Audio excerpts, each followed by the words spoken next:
We figured it out. Me figure what out? How to go horizontal. Oh, okay. Hello, everyone. Happy Monday night. My name is Renee. And I'm Gil from the Rich Relationship Refuge. And we are so excited to be with you. This is part 2. So the first one was called Hot Road Trip. And so this one is called Living the Dream.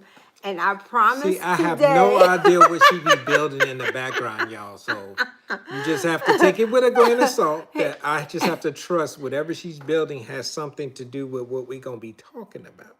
It is. Okay. Kiss me. We're so glad to be with you guys. Tonight is part 2 of our episode that we did about boundaries in marriage by Dr. McLeod and Townsend. We love them. They are transforming lives, and we didn't realize how much they transformed our life and marriage until we went through this again. So on our trip, we did boundaries in marriage. What did you think of it? You know, a lot of times when you are trying to get better at something, you have to get new information about whatever it is you're trying to get better at. And sometimes, I know, believe it or not, we don't always have the answer to what we are. Sometimes you can be too close to your own situation that you don't see, or you don't think you see, or you don't think you know that you need to make improvements in certain areas of your life. And sometimes you need outside information. Always. You know, you can't just take for granted that I'm good or there's nothing that I can improve upon when, and this one thing about this book, I would have to caveat this. If you're not ready to make some real changes in yourself, don't read the book. Yeah. Don't do it. Don't do it to yourself because it's gonna challenging. shake up it's some hard. stuff, and it's gonna bring some stuff to light, and it's gonna make you really have to make some serious internal changes and be aware of areas where you are not doing the best. Yeah, and you can actually look at it from the, you know what tends to happen is when, and this happened a couple times while we were actually on the road trip, and it'll make you start looking at your spouse and say, it's easier for me to look at you than for me to apply You this. doing that, babe? No, I wasn't doing that. Not at all. Yeah, it's easier. And I say that internally. That's what I was thinking, because your mind starts drifting and you start automatically thinking, you're not the problem. At least sometimes I think that. I'm going to be honest. I'm just being honest. But when you sit back and apply to yourself, if you're thinking that, this is one thing that I learned. If I'm thinking that I'm not the problem, I'm probably the problem. I always think I'm the problem. You know, so no. And so if I start thinking that, then I made myself, and I said, you know what, as I'm reading this and listen to this, and they tell you at the beginning of the book, listen to it Draw for you. a circle and stay inside of it. Yeah. Worry And we about share yourself.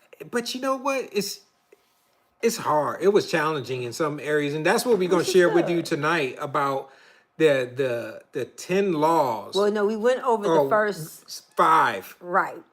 And so we're going to go from 6 to 9 because we went through 1 through 6 through 10. Yeah, 6 through 10. These are the laws out of the book, you know, as far as when it comes to how you should be looking at and things that you should be thinking about when it comes to boundaries in your marriage. So let's just jump right in Okay, go. wait. Go ahead. Okay, so on our trip, while we went to our trip to LA, and I will share the video for our trip. I did not.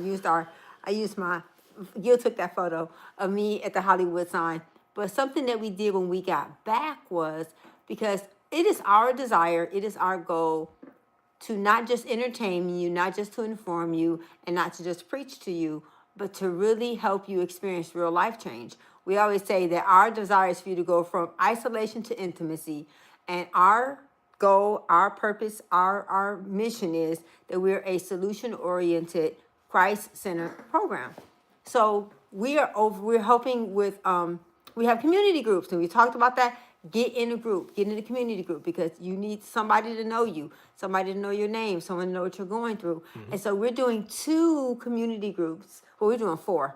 2 of them are our curriculums, Rich Relationship Refuge, our Marital Code to Oneness, and then we're doing Singles Blueprint. But we're also doing How People Grow by Townsend and McLeod, Dr. Cloud Dr. and Cloud and Townsend. Townsend, and we're doing boundaries in marriage.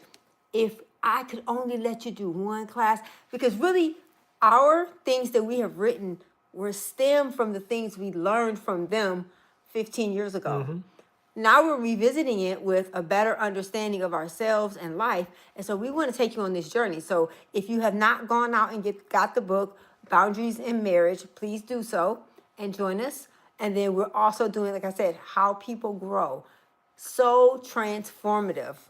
Would love for you to do that one as well. So let's get into this one. So number 6, Ephesians 4:15 says, "Speak the truth in love." What does that look like? Why does that mean, or what does that actually mean or look like? What we're talking about it in this context, in number 6 of this one is evaluation. It's, if you want to know the whole chapter, read the book. Yep, you gotta We'll read the tell book. you to read the book because it is so transformative It is. when in your relationship and you as an individual. But when we talk about evaluation, we're talking about the boundaries that you set when it comes to each other and your relationship. They should not cause hurt feelings inside the relationship. They shouldn't be harmful, because when you are applying them correctly, it's going to be more on you than it is on the person you're So in let me give relationship you an with. example. Ladies, when you decide that you're going to withhold sex as a boundary, and you know that men are sexual, and another thing is they shouldn't cause harm and they shouldn't be designed to get revenge. When you decide you're gonna play the no sex game, that is not a boundary.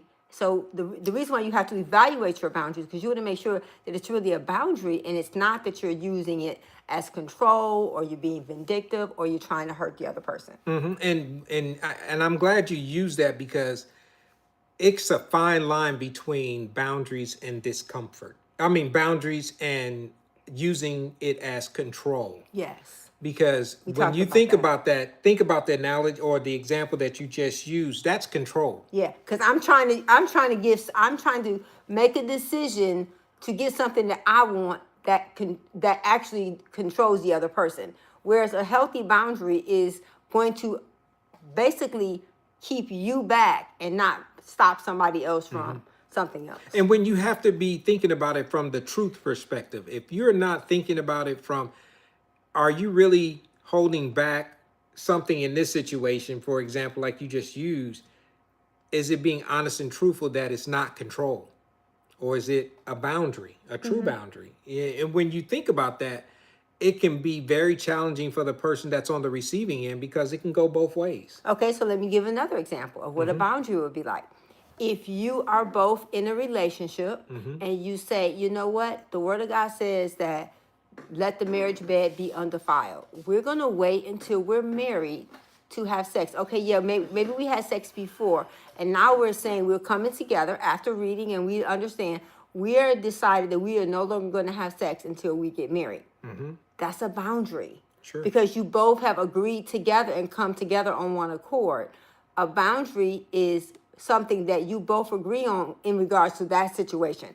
But you can't decide for somebody else what they're going to do. You guys can decide together, but you can't make someone else decide. Yeah. And so that's number 6. Number 7 is be proactive in your relationship. Romans 12:21.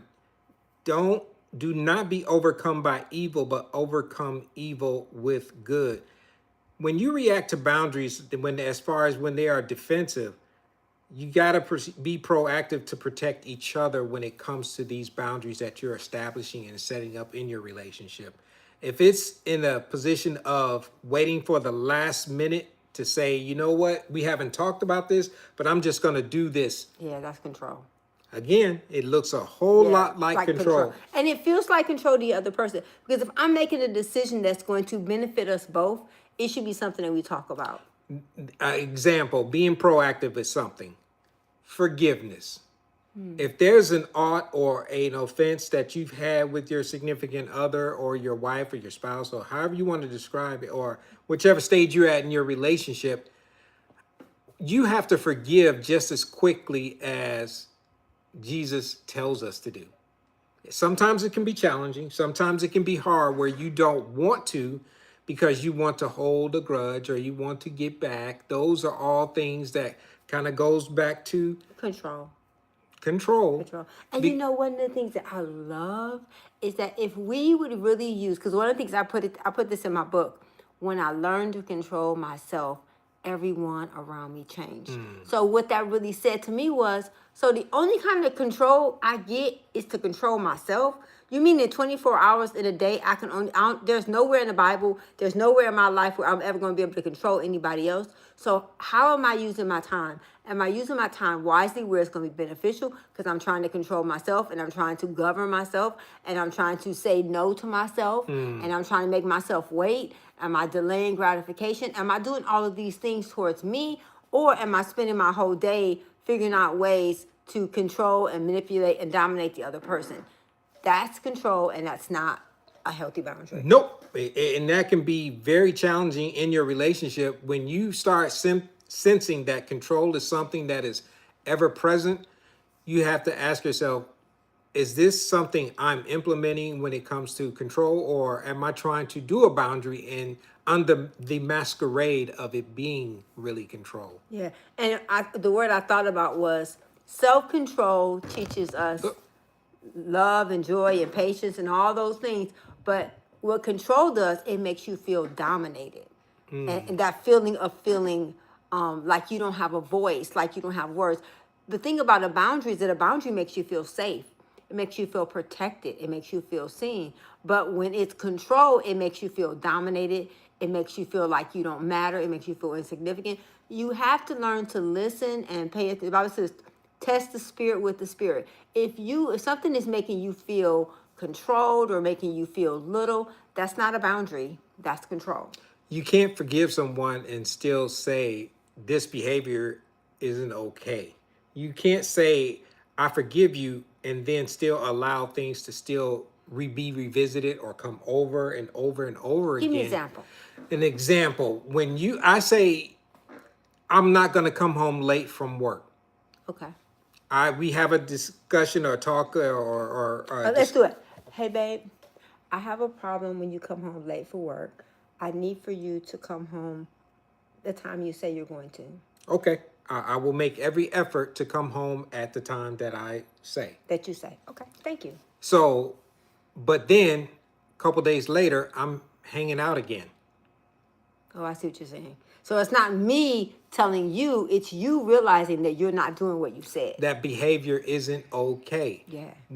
Yeah, I can forgive you for being late and all those kind of things, but if I don't change my behavior, it's sending a conflicting message. It is. So And in other words, you're just sorry with your words, not with your actions. yeah. And is that person really sorry for what they did, or are they just trying to appease and move on and still do what they want to do? And you know something else that I learned today that really was a blessing to me was that if you're only worried about getting in trouble when you do something wrong, and you're not thinking about how it's going to make me feel, you're not thinking about, oh, I don't want to hurt you versus I don't want to be in trouble.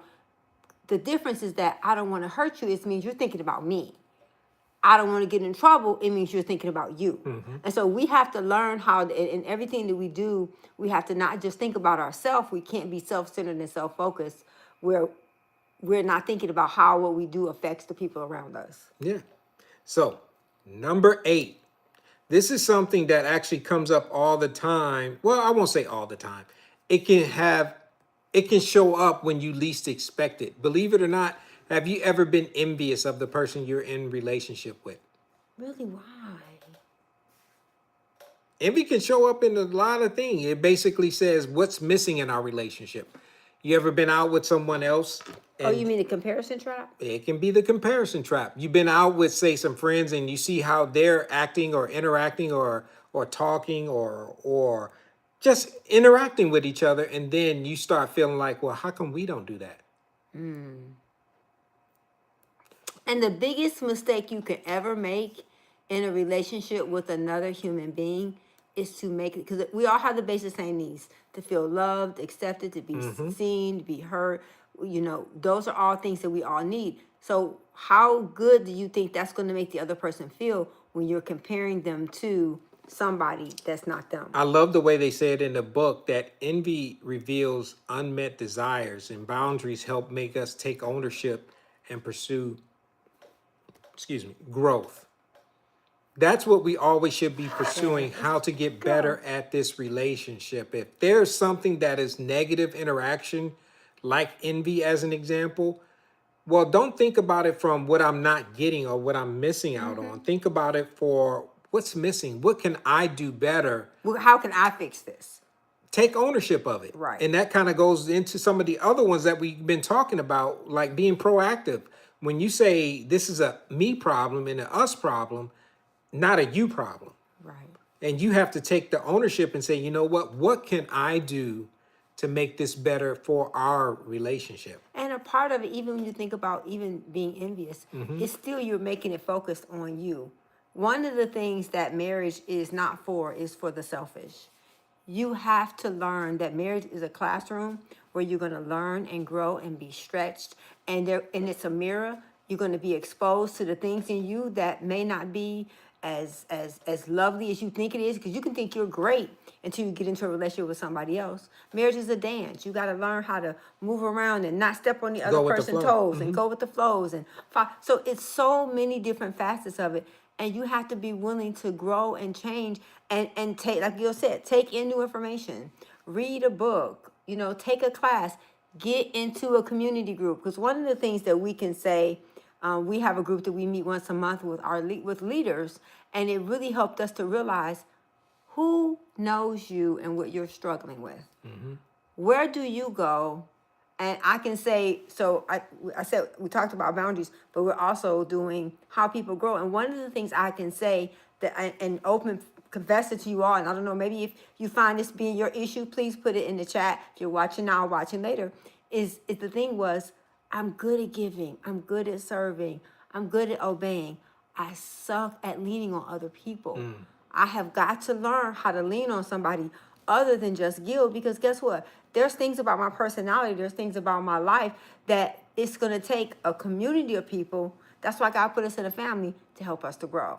And so I don't know what your area of growth is, but you should know it. You need to know your growth areas and your strengths. You know, Proverbs 14:30 says, a heart at peace gives life, but envy rots the bones.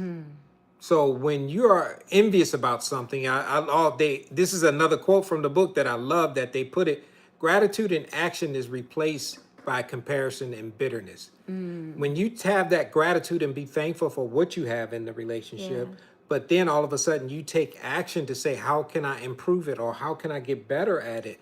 That's going to replace some of those things that you may be envious about, maybe that you've seen in others. And it's crazy because sometimes it can be a something as simple as a TV show.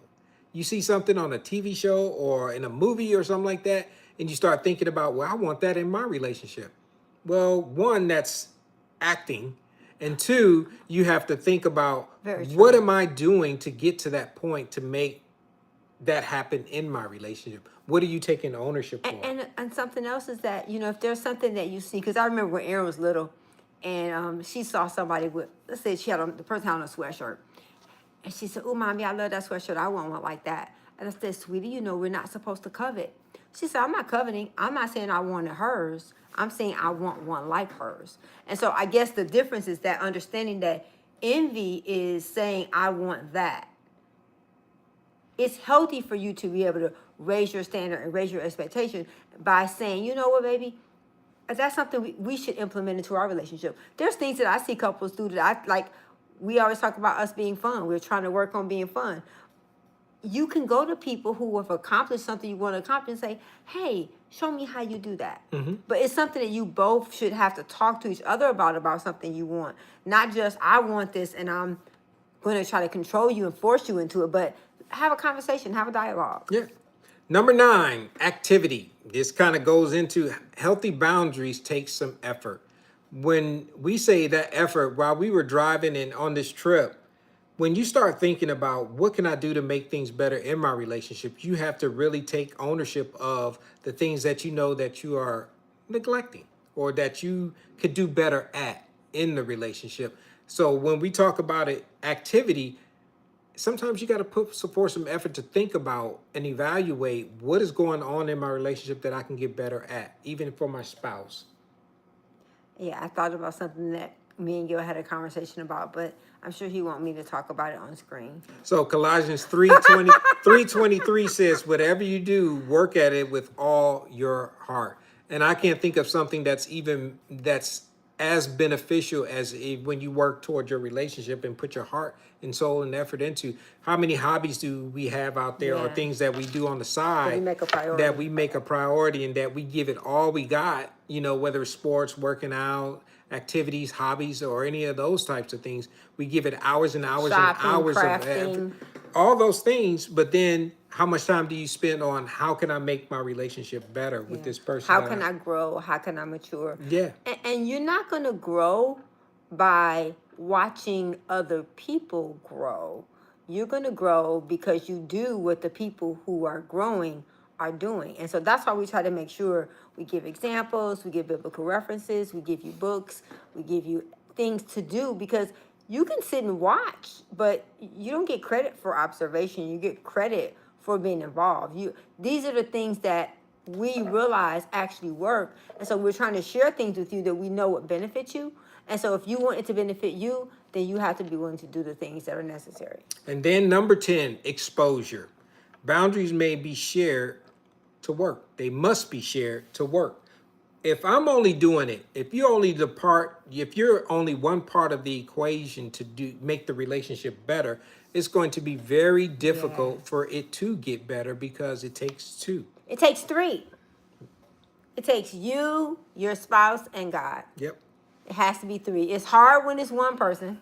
It's challenging when it's one person. It's hard when it's two people, but it's better when it's three, because God has to be at the center of it. And one of the things that is so paramount that you actually think about when you're trying to apply this one when it comes to exposure is you got to be vulnerable about the things that you need to get better at. Mm-hmm. If I can't be vulnerable with Renee, then I can't be vulnerable probably with anyone. Yeah. If I can't be 100% truthful and honest and hot, as we always say on these episodes, then that's going to be very challenging for me to even be exposed to say this is where I want to get better at in our relationship. Yeah, because I really believe you play like you practice. Oh, yeah. And you need to be able to practice the things that are important to you. Because if it's in your head and it's not in your life, then you're still working through it. And so part of it is that take those steps, have those hard conversations. Take the time to sit and be still and say, you know what, this is some areas of my life where I need to grow and get better. Yep. So it was actually one of the things that we wanted to talk about and share with you, even in this book. So when we are doing these types of episodes, we can bring you things from the books we wrote and all the things that we talk about. And we do that too. But there's sometimes when you find something or hear something or see something that is so beneficial to someone's relationship, that's what we're doing. We're just sharing the things that we have encountered or that we practice even in our own relationship that gets better at it. Yeah. And a part of it is that there's enough stuff to entertain you. One of the things, and a lot of people don't notice, that most couples who are struggling in November, by January normally are getting a divorce. So that's why we focus the last part of our year on couples, because we want you to know you're not alone. You're not the only couple that has been where you are. You're not the only couple that's ever struggled. You're not the only couple that has ever felt like you couldn't do it. And I just want to encourage you that don't give up hope. And one of the reasons why our relationship with God is so important is because a lot of the things, and I say it all the time, a lot of the things you're expected to do in a marriage, you can't do it in your own power. You have to do it in the power of the Lord. You have to let him lead you and guide you and teach you and show you how to do it. We're not going to be able to do it on our own. Don't wait for your spouse to take the first step.